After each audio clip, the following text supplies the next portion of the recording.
Hello दोस्तों, आप देख रहे हैं नदीम की बात। मैं नदीम अहमद शेख।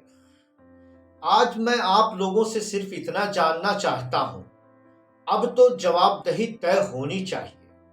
अब तो यह फैसला होना चाहिए कि आखिर देश कौन है। नरेंद्र मोदी देश है, अडानी देश है, या हम सब देश हैं। अभी तक हमने देखा था कि अगर कोई सरकार से सवाल करता था, कोई नरेंद्र मोदी से सवाल पूछता था, तो कहा जाता था कि यह देश विरोधी है। यानी आप सरकार से सवाल करेंगे, आपको देश विरोधी करार दिया जाएगा।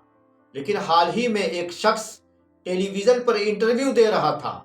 उसने अपनी सारी कामयाबी का क्रेडिट सिर्फ मेहनत मेहनत और सिर्फ मेहनत को दिया था। लेकिन उसी शख्स पर जब भ्रष्टाचार के आरोप लगते हैं, उसी शख्स पर जब गड़बड़ी के आरोप लगते हैं, उसी शख्स पर जब लेन देन में गड़बड़ी करने के आरोप लगता है, तो फिर वही शख्स आज देश बन जाता है। क्या यह देश कोई खिलौना है? क्या यह देश कोई माचिस की डिबिया है कि कोई भी देश बन जाएगा? यानी आप बड़े से बड़ा गुनाह करो और तिरंगा ओढ़ करके छिप जाओ, और अगर और लोगों से ये कहो, यानी मुझ पर अगर हमला कहोगे तो देशद्रोही कहलाओगे। यानी मुझ पर हमला हुआ तो यानी देश पर हमला हुआ। जी हाँ, मैं आज कर रहा हूं गौतम अडानी की।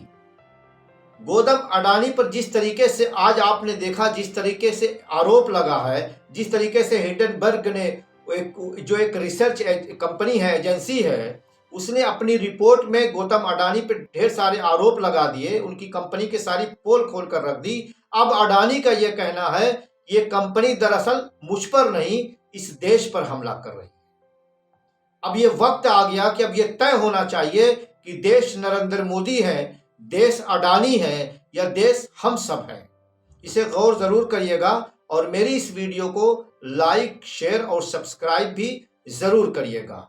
और मुझे आप सब ट्विटर पर भी फॉलो कर सकते हैं। मेरा ट्विटर हैंडल है रियल नदीम अहमद।